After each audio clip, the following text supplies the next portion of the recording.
This is Wickham Sound.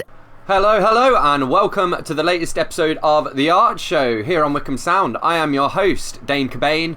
We're here every Tuesday at 7 p.m. on 106.6 FM at Wickham Sound. We have a different guest each week, and we share some art news and events and stuff that's happening in the local community as well. Before we get started with the show proper as well, do feel free to either email me, or you can find us on Facebook, so you can search for The Art Show on Wickham Sound on Facebook, or you can email me on dane.cobain@wickhamsound.org.uk. That's dane.cobain@wickhamsound.org.uk. And I particularly want to hear from people if you think you might be a good guest for the show, if you've got some news to share with us, any events happening, live streams, etc. We'll take those as well. And also particularly want to hear from people who have MP3s, whether that's musicians or poets or anything else for that matter, to be honest. If you've got some MP3s, we can probably put them on the show. So reach out to me and do get in touch. So before we get started in each show, I tend to like to have a ramble about something or another. And I guess this week I just want to talk about mental health, I suppose. I mean, I'm fairly outspoken with my own issues. I struggle with both anxiety and depression. And actually, it's been the anxiety has been a lot worse than the depression over recent months and over the last week in particular. And I tend to get like quite tangible response to anxiety as well. Well, basically, I normally do an okay job of kind of keeping it under wraps, but I had a particularly bad panic attack over the weekend. My heart rate went up from, well, my resting heart rate's about 60 odd, and it went up to 170. And I also started like really burning up as well, to the point at which I had to like just go and lie down outside, just like in the cold, to try and cool down.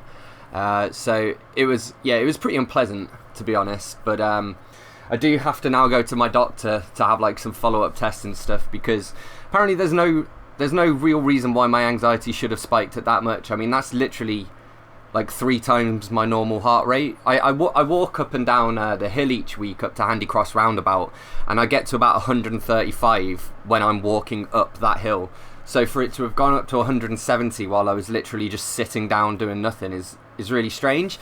And the other strange thing as well is that, again, because it's anxiety, it's very closely like linked to physical symptoms as well. So actually I wasn't sitting around feeling anxious. I was actually sitting around watching people play Among Us on YouTube and thinking about what to have for dinner and stuff. And then suddenly I started burning up and sweating loads, and then that's when I realised my heart was going crazy. And basically all of this is like combined with I don't know, just some stuff in general, and as it's getting darker as well, my anxiety does tend to get like a lot worse towards the end of the year as well. So I've decided we're going to be proactive, and I'm going to like definitely do more exercise. I'm actually doing this thing. It's called Le Jog. Hashtag Le Jog, as if it was French, because it's Land's End to John O'Groats, and you can either jog it or I'm just going to walk it. It works out as about 3 or 4 miles a day in average, I think. But yeah, I plan to get a bit fitter and to be more proactive with my mental health, and to take more me time, and hopefully to stress myself less about getting this show out on time, even though I am a little bit stressed about it because, well, with one thing and another, I left it quite late this week. Wow. Part of me is like wondering why I'm saying this on such a public place as well, but I do think it's kind of important to lead by example where you can, and to speak out when you can about whatever mental health conditions you're affected by, even if it's because of a loved one. Also, I think we need to normalise it more, especially amongst men. There's this like the societal perception, which is changing a lot actually, but historically at least there was definitely this perception of, you know, if you're having problems and you're a man, well, you better have your stiff upper lip and you know, go about your business and whatnot. But I don't want to live in a world where people feel as though they have to do that. I'm hoping that by sort of sharing this and sharing my experience, it'll, I don't know, maybe encourage you to you know, to share your own experience, or if it's something that you kind of can relate to, that you felt bottled up before, perhaps you know, it'll give you the confidence to go actually and speak to someone about it. There are a bunch of organisations that can help. You can obviously talk to your local GP. There's Healthy Minds here in Wickham, which I'm planning on re-registering with, although, you know, I've used their service here and there before. You've got the Samaritans, which if you need somebody to talk to. Mind is a fantastic mental health charity as well. And I don't know, I've just redoubled my determination to actually do something for these charities. So hopefully I can, convince the nice folks at Wickham Arts Centre to let me put on some sort of fundraiser or something. We will see. And anxiety is more common than you would think as well. I mean, it's one of the most prevalent health conditions, not just mental health conditions in the world. And I mean, if you look around at the world a bit, it's kind of easy to understand why as well. I mean, I think it's a fairly...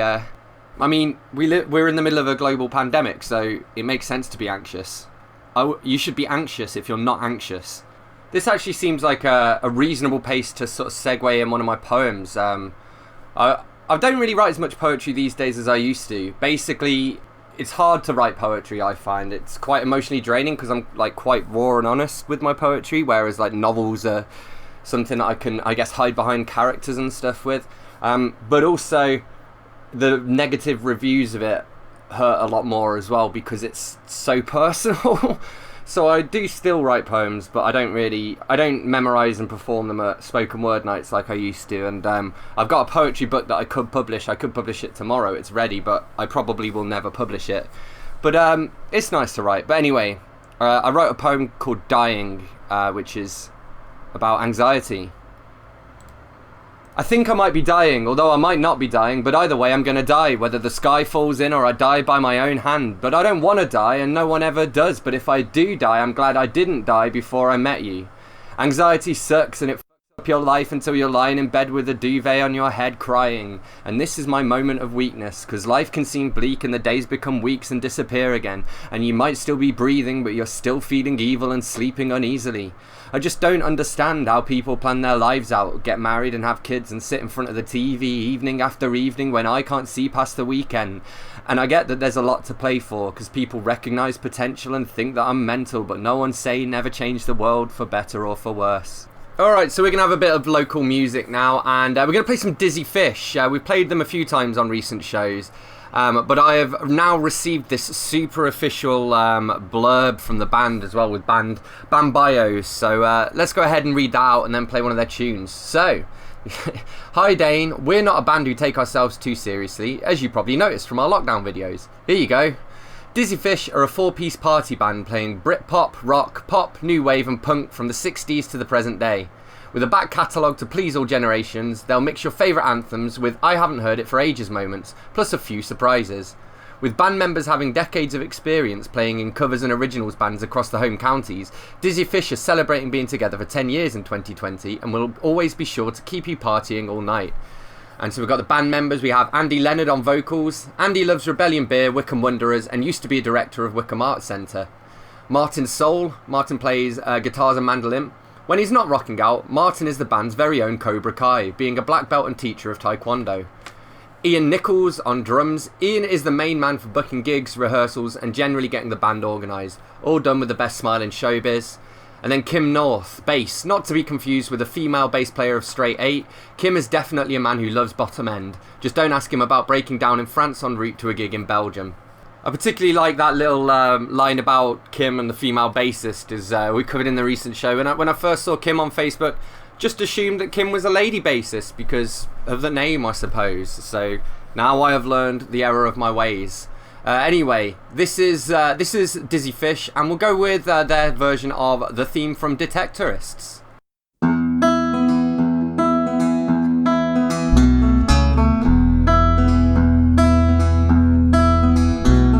Search through the lonely earth for me, climb through the briar and bramble. I'll be your treasure.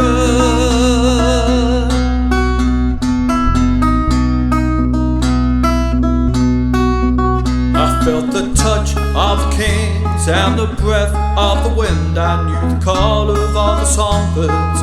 They sang all the wrong words. I'm waiting for you.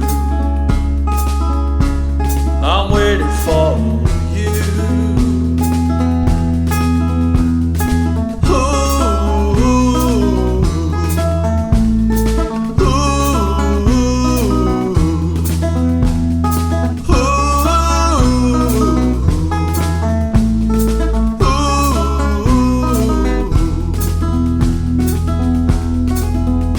Well,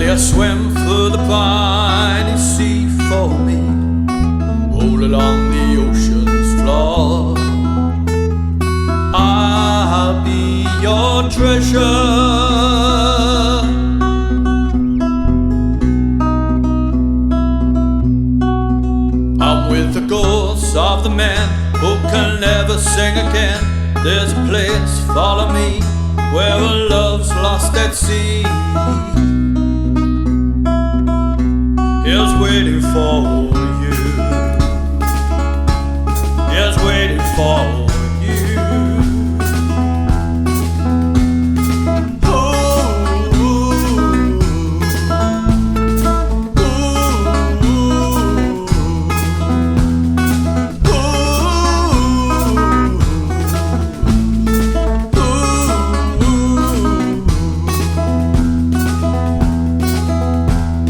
Drift on the rolling fields for me, hold me in the highest bough. I'll be your treasure.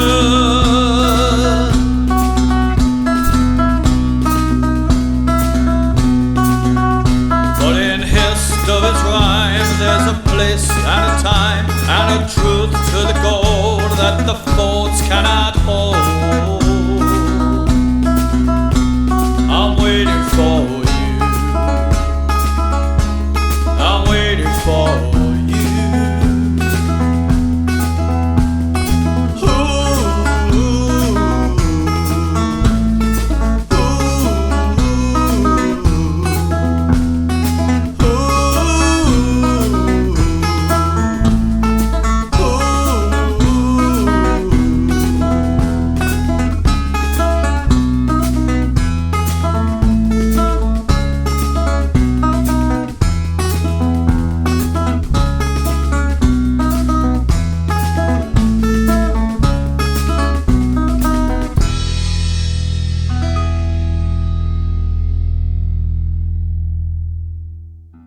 Love music, love talk, love Wickham Sound. Did you know there's a new council coming for Buckinghamshire? From the 1st of April, the new Buckinghamshire Council will replace the existing county and district councils. Don't worry, your bins will still be collected. We'll continue to run libraries, maintain the roads, look after vulnerable adults and children, and there'll be all the day-to-day services you are used to. One council will make it simpler for you. We will be able to improve services together and give you better value for money. Buckinghamshire Council. Your Buckinghamshire, your council. A better future together. We understand that everyday life is going to become challenging over the next few weeks and months, but we want to reassure you that the Wickham Sound team are here to inspire and entertain you with local, relevant programmes and information.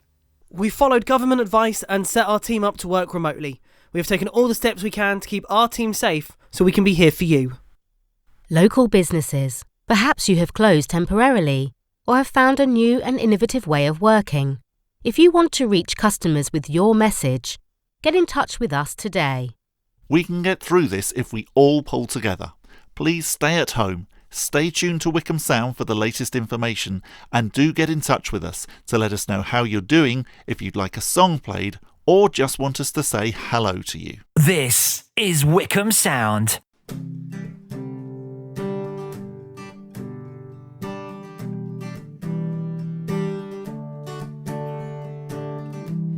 Almost always a little more.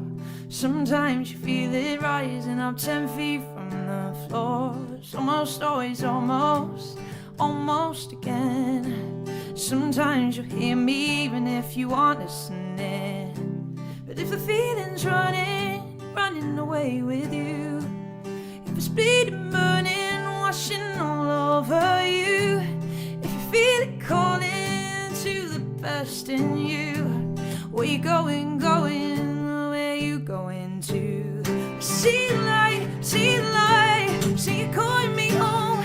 See the way I have to go.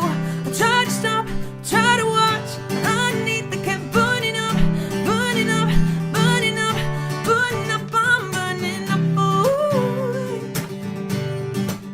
I'm burning up, boy. Oh, and when they write about it, when they chronicle, no one will talk about the time you almost wanted to. When they smile about it, when you pave the way, no one will care about the day that you just wanted wanted to escape. If the feeling's running away with you. If it's bleeding, burning, washing all over you. If you feel it calling to the best in you. Where you going, oh, where you going to? I see the light, I see you calling me home. I see the way I have to go. I try to stop, try to watch, but underneath I kept burning up, burning up, burning up, burning up. I'm burning up, oh, I'm burning up, oh, yeah. From the inside out and the outside in, always, almost, oh, never again. From the inside out and the outside in, always, almost, yeah, never again. I see the light, I see you calling me home. See the way I have to go. Try to stop, try to watch, but underneath I kept burning up, burning up, burning up. Oh, I'm burning up, oh, yeah. I'm burning up, oh, I'm burning up, oh, I'm burning up, oh, yeah. This is Wickham Sound. That was Steph Willis with Burning Up, and before that we had Dizzy Fish with their version of the theme from Detectorists. My name is Dane Cobain, you're listening to The Art Show on 106.6 FM, Wickham Sound. So as you guys know, or you probably will know if you listened to the show before at least, we normally have a different guest on each week, and I have dropped the ball a bit, as the saying goes. I mean, I talked earlier on in this show about how my anxiety's been playing up, and so that hasn't exactly helped.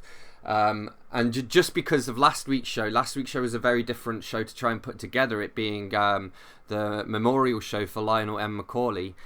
And so just with one thing and another, I never actually arranged a guest for this week's show in time for it. However, I have got an idea. What I'd like to do, I'm going to do a bit of a retrospective here, and we're going to listen back to some of my highlights from some of the previous guests that we've had. We'll actually, I don't know if I've got the metrics, I could look at the most popular ones. No, we're not going to name and shame people like that would be too mean. But yeah, I mean, the art show's been going for I think half a year now. Yeah, it has. In fact, this is possibly our anniversary show, which is another good reason to make it, this retrospective, I suppose. Also, we use this platform called Buzzsprout that basically means that the show can be put out on iTunes and Spotify and various different podcasting platforms. So you can follow us there if you're so inclined. But that allows us to mess around with series as well. So this is sort of the unofficial series finale ahead of series 2, where onto bigger and better things. So I've already got some of the next guests booked. And so I'm super excited to talk to those guys and to share those conversations with you. But in the meantime, let's go back and look at some of my favourite bits of the last 26-ish shows. So one of my favourite things to do is to ask people kind of who inspires them. And this is what happened when I asked that of our very first ever guest, Jordanna Blake, on the first episode even, of the art show back in, this was all the way back in March, I suppose. Who are you sort of particularly close to on like a friendship level, but also, who's out there who's doing stuff that you really kind of admire and get inspired by? Oh, Nick Atkinson, man, big up.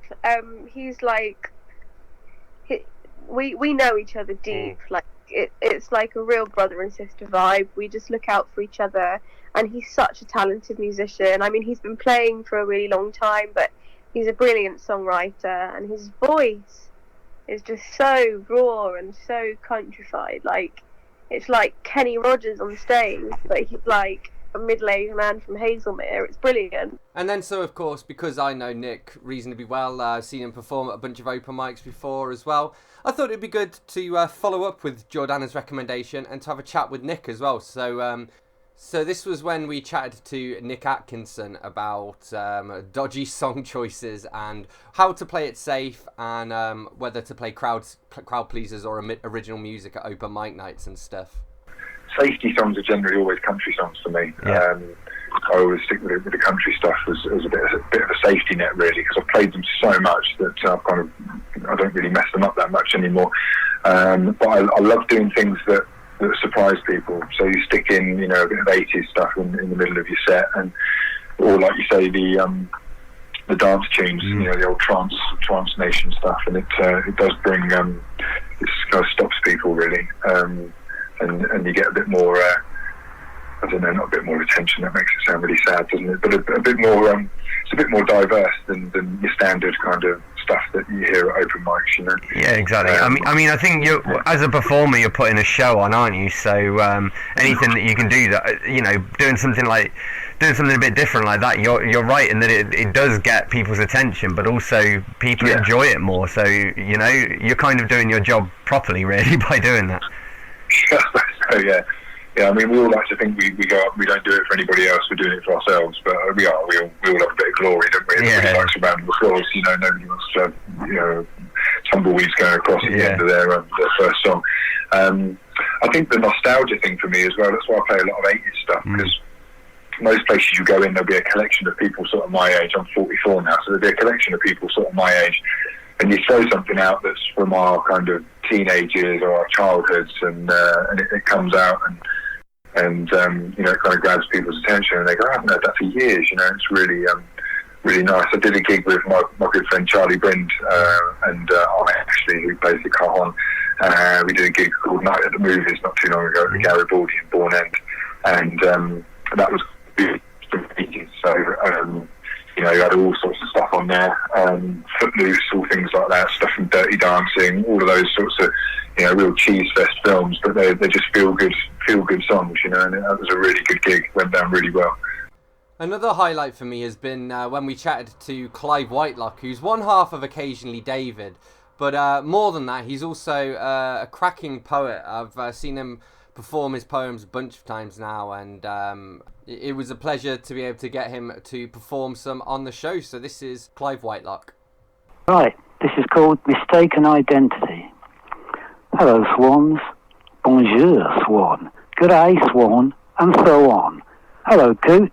I love your smart suit and your jolly red cap. Oh, sorry, you're a moorhen. Is that one? Ah, yes, come on. This is called Total Turtle. Many a turtle will dine on bog myrtle with a soupçon of celery to gladden the heart. As one day a week they meet at the creek to dine, as they say, à la carte. A sumptuous feast with no gluten or yeast is presented with pleasure by a chef in a shell. They tuck in with glee at this food jamboree, then they swim to the songs of Jacques Brel. This will be so short that it will hardly register. Cool. This is called Hay, and it goes, the slate on the gate read, hay for sale, £3 a bale, but having no need for hay, I ran away. Conclusion. Right, and here's another one. It's called Wilson Sees Fit. Yestermorn, before I was born, my best friend Wilson and I took receipt of some grandstand tickets to use before we die for the yodeling yokels of yesteryear, performing evergreen flops, sung with no sincerity to an audience of fops.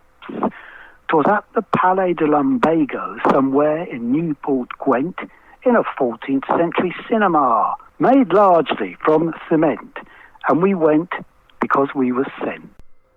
So like Clive, I am a writer, and I also work with a bunch of writers as clients as well, and I was lucky enough to chat to JV Hilliard, who is a client of mine.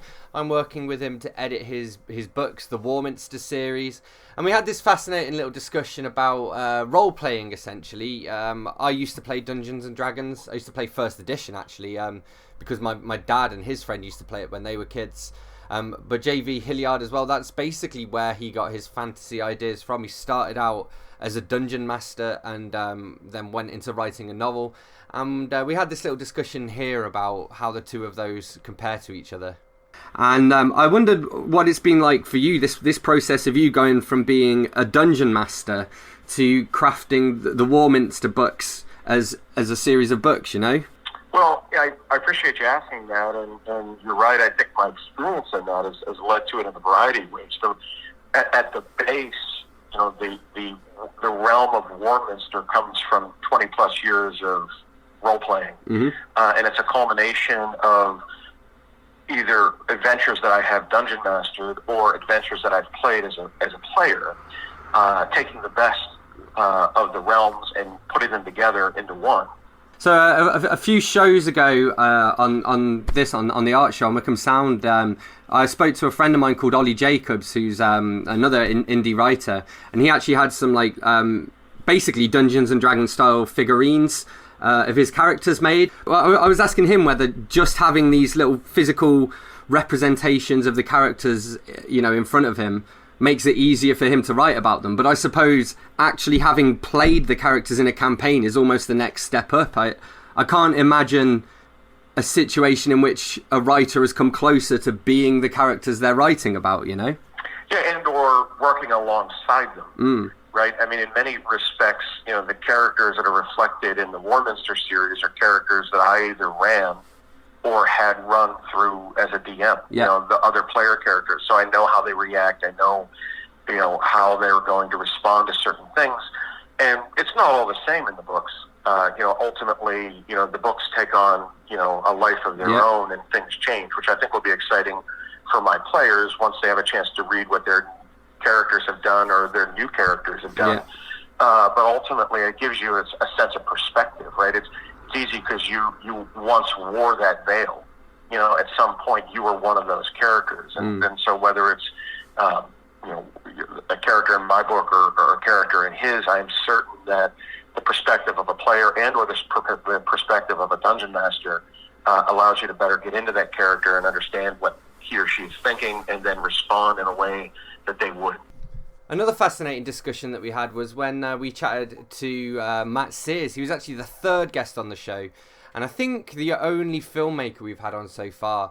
And again, because this was relatively close to the start of the art show, it was right at the beginning of lockdown, and so no one really knew what was happening. But we had this little chat about sort of what filmmakers are investing in at the moment, and what it is like to be trying to make movies in the middle of a pandemic.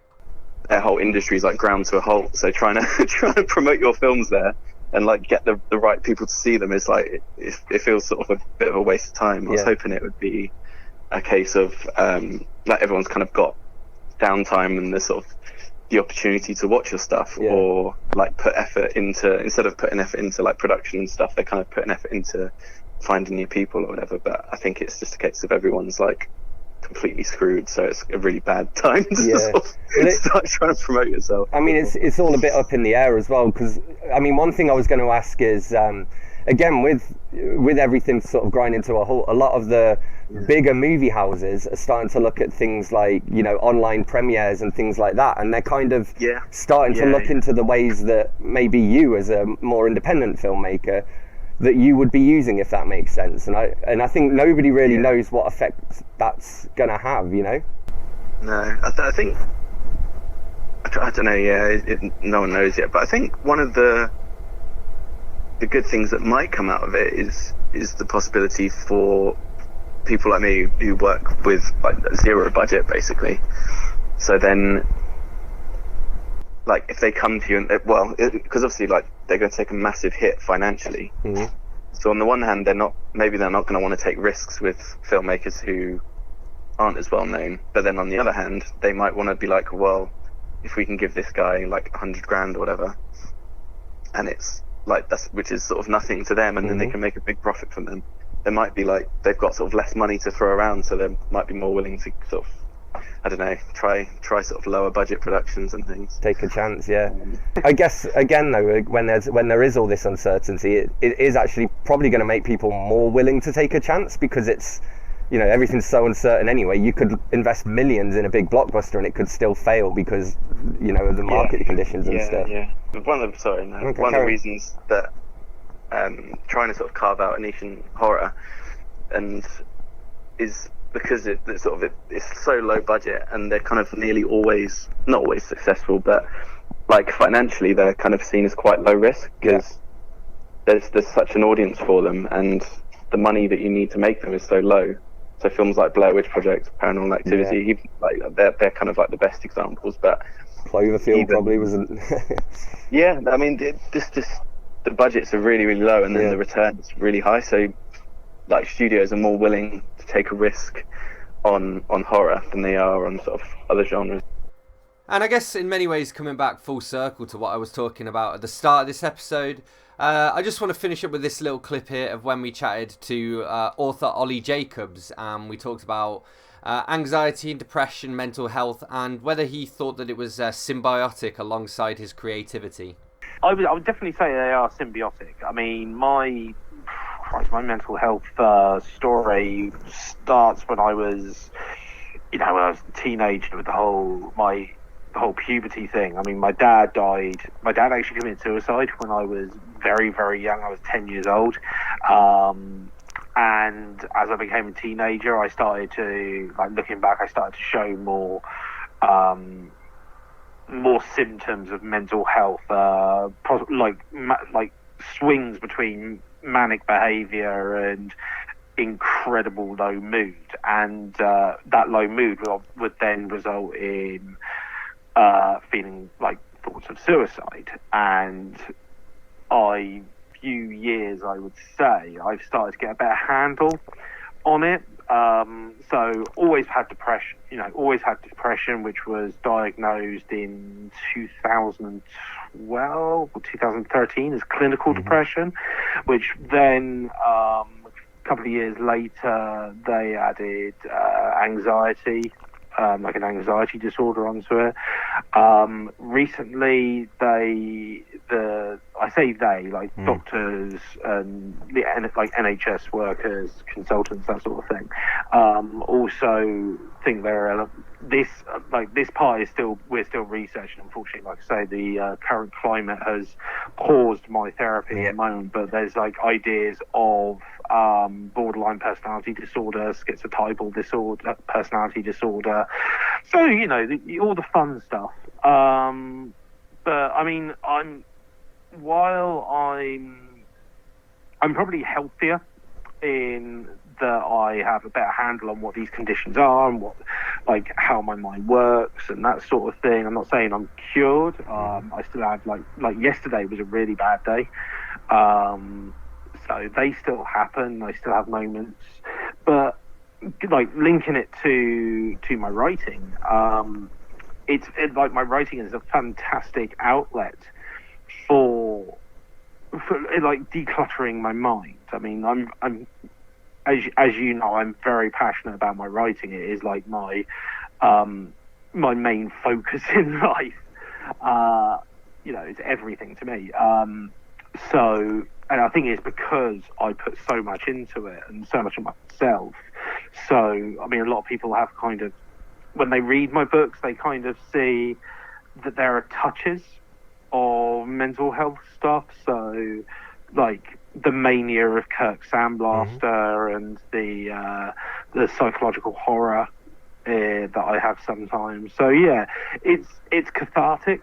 But then by the same token, when one isn't as productive or isn't as recognised, shall we say, as they'd like, then that can then add to the spiral. So it's very much a double-edged sword, as it were. My name is Dane Cobain. You're listening to The Archer on 106.6 FM at Wickham Sound, and we're going to have a quick music break here with Occasionally David and Dog Horse Hair. This is Wickham Sound.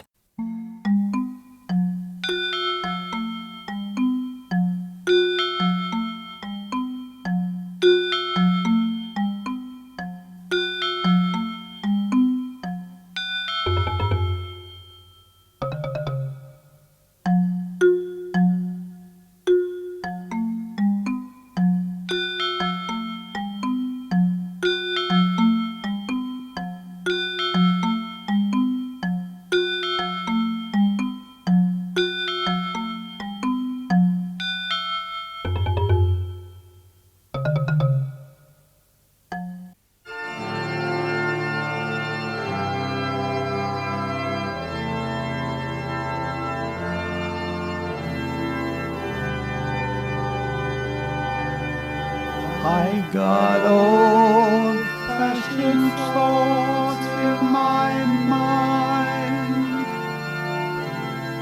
old-fashioned thoughts in my head. I've got old-fashioned teeth in my head and old-fashioned tea in my cup. There's a funny sort of feeling in the air, an old-fashioned dog, horse and hare.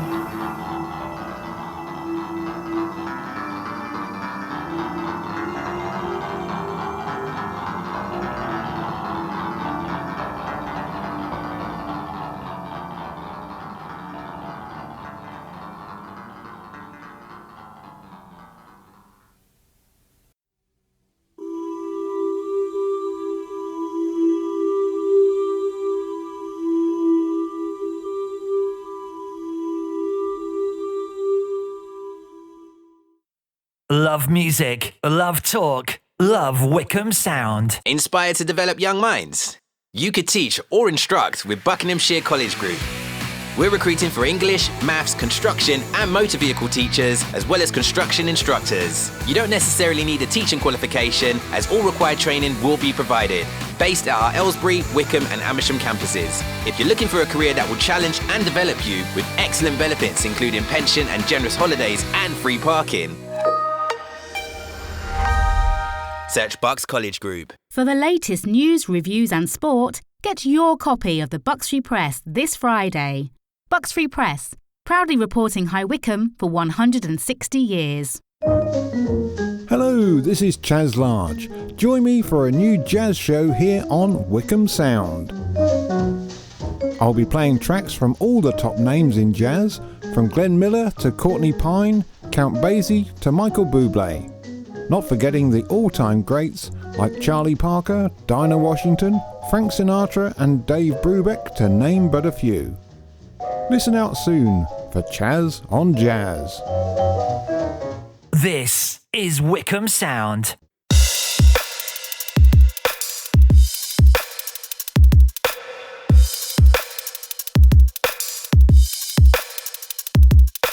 This is our wedding song, it's just for me.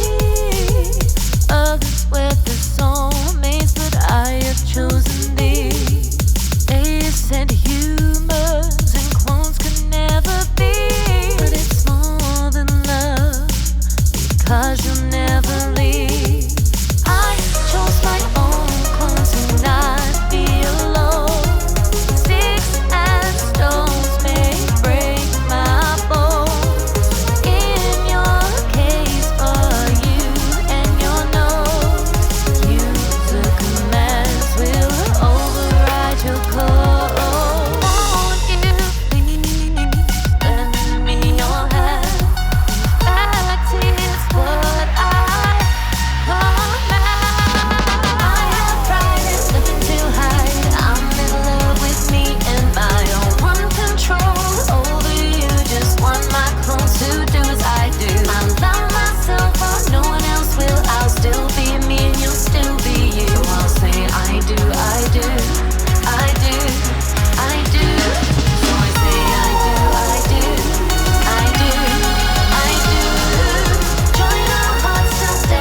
This is Wickham Sound. That was I Do by Humans Can't Reboot. There's actually a short story that piece is based on as well. So I would definitely, check that out if you can find it out online. In fact, how long is it? Maybe I could read it. It's pretty long, so I'm not going to read it. At least not on air anyway. So we've reached that part of the show where we share some entertainment to keep you guys going. And we've got something a bit different today because my mate Dave... Not My Mate Dave the band, but My Mate Dave as in My Mate Dave. My mate, Dave, has helped out by... he's going to be taking over the Album of the Week thing. Really because I'm okay... I read enough books where I can give you a different book recommendation each week. And I watch a fair amount of Netflix and movies and stuff like that, but I don't really listen to albums. I do listen to music quite often, but I listen to individual tracks and stuff, or playlists, or a lot of my favourites on YouTube's got a load of music in there and stuff, so I don't often just sit down and listen to a full album. So we have asked my mate, Dave, to send over some of his recommendations, because I know he's much more on it when it comes to actual albums and stuff. So over to my mate Dave, aka Twangling Jack Ford, in the Ilk Shed for this week's Album of the Week. Put on your black biker's jacket, torn jeans and a kitsch cartoon character t-shirt, because I am recommending The Ramones' self-titled first album. A sound that reeks of sticky carpet floored basement dives with walls dripping with teenage frustration and sweat. It leapt into a world tired of prog and Fleetwood Mac's marital problems, with the exuberant cry of "A-O, let's go," which was recently used to advertise an appliance delivery company on TV. It signs off with the optimistic egotism of "Today your love, tomorrow the world." Four guys calling themselves Ramone, though none were brothers, and the name was a Paul McCartney alias. Four guys with a love of classic pop. Intentionally minimalist statements that strip the 60s Phil Spector three-chord symphonies to their very essence. Like the tribal tom-toms and buzzsaw guitars taking the Chris Montez chirpy organ classic Let's Dance and making it a primal chant, the Ramones slashed through the mid-70s mist of incense and jazz cigarettes like the Reaper's scythe. Amongst the 1, 2, 3, 4 starts and feedback squealing endings is the glorious "I wanna be your boyfriend." The words say little more than "Hey little girl, I wanna be your boyfriend," but that says it all. It started the well-documented Ramone habit of songs that list what they want to do and those that they don't want to do. On this album, they don't want to walk around with you, nor do they want to go down to the basement. Judy is a punk, Jackie is a runt, beat on the brat with a baseball bat, alliteration and rhyme clever and dumb. A contrived cartoon image that is still as recognisable as their logo, which is still a favourite t-shirt decal. I give you The Ramones. Alright, that was Twangling Jack Ford with his Album of the Week from the Ilk Shed. Of course, I still have to recommend a TV show / movie and a book as well. For this week's, I guess we're going to go with a movie. We're going to go with Bloodsport. It's an old Jean-Claude Van Damme movie from, I want to say, the 1980s. If you've ever seen Kickboxer, it's basically the same movie as Kickboxer. They're both very sort of similar in terms of their style and what they try and achieve, but I don't know, there's just something about it. I can't say it makes me nostalgic because it was kind of before my time, but I don't know, I have been enjoying watching it and thinking of a simpler era, you know. So yeah, Bloodsport, it's all about, fighting, basically. Jean-Claude Van Damme enters a tournament because he wants to prove something, and there is lots of hand-to-hand combat, and then obviously there's a personal vendetta. It's called Bloodsport for fairly obvious reasons. You probably shouldn't watch it with little kids. I don't know what the rating of it is, but it was alright. I'm not going to pretend it's the best movie, but if you've let it pass you by and you've got an hour and a half to kill and you just want to watch a young Jean-Claude Van Damme, hitting people in the head, then Bloodsport is probably the movie for you. And for this week's novel, I guess well, it's not a novel, it's a book, rather. It's The Shadow over Innsmouth and Other Stories of Horror by H.P. Lovecraft. So The Shadow over Innsmouth is one of his more famous ones. Here we have a little blurb, look. To save his sanity, he must run from the teeming horde of alien and aberrant shapes. But where does madness leave off and reality begin? And are the monsters that pursue him his real problem? We also have a little bit of Christmas horror in The Festival. We have Imprisoned with the Pharaohs, which is a story that Harry Houdini came up with the plot, and then he told it to the editor of Weird Tales, and he basically then commissioned Lovecraft to take Houdini's plot and to turn it into a full story. This has also got The Colour Out of Space, In the Walls of Eryx, The Transition of Juan Romero, which was actually a really good one, and The Outsider as well. Now, Lovecraft wasn't the nicest of guys. He was a bigot, basically, so, you know, take his writing with a pinch of salt, I guess. But if you want to read some, like, classic horror and see where a lot of today's horror novelists got their inspiration from, then you really do need to read Lovecraft, even though he was a horrible person. So, yes, separate the art from the artist. Alright, so just a few more updates around this week off, and then I will leave you with one last bit of local music.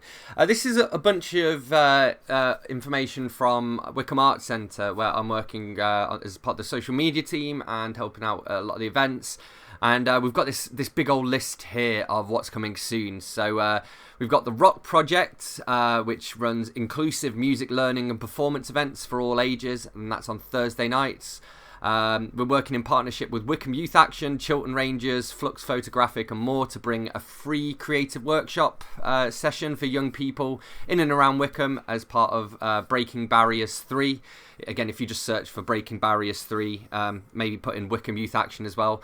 All this information should be on wickhamartscentre.com and on the Facebook as well too. Humming Bee Yoga will be running sessions every Tuesday evening, starting Tuesday the 3rd of November. Juliet of the Tired Dressmaker, who we're going to have on the show at some point soon, she's gearing up for her free Books Sewing Bee taster session, so that'll be on Saturday, November 21st. Juliet's great. She actually is the person who made the face coverings that I currently wear. So if you're interested in learning more about textiles and, you know, upcycling, modifying and making your own clothes, then definitely this Books Sewing Bee taster session is the one to go for. We're also going to be running a 2-day craft fair, so I've got some information here as well on how you can get involved if you're a local craftsperson and you would like to try and reserve some stall space. So there is obviously only a certain number of stalls, and you know, especially with things like social distancing that we have to bear in mind. So you know, it's nothing personal if you don't get through, but anyway, here we have the info. Calling all creatives. We're looking for artists and makers who'd be interested at exhibiting a Christmas craft fair in our old church space on the 14th and 15th of November.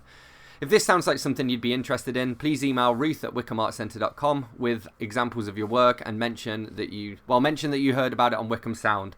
So again, there's only a limited number of spaces available, and so they have to be quite selective, but the point is to try and make sure that everybody at least gets the opportunity to pitch themselves.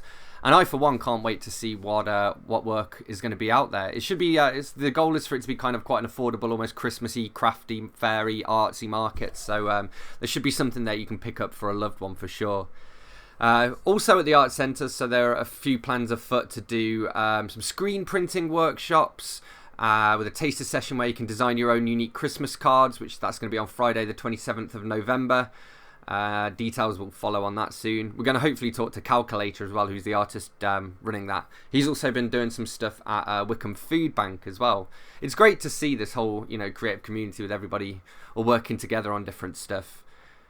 And so with that, I'm going to love you and leave you for this week. And I'm going to leave you with... I've played this tune before, but I really enjoy it. It's called Wait, and it's by Superlord. And the guy who plays bass for them used to live upstairs from me, and he was a really cool dude. So when I put out my feelers asking for music, and he sent me this tune, I listened to it and was kind of blown away, to be honest. It's like modern Hawkwind. Hopefully I'll get to go and see them live at some point once, you know, live concerts are a thing again. I'll see you next week.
This is Wickham Sound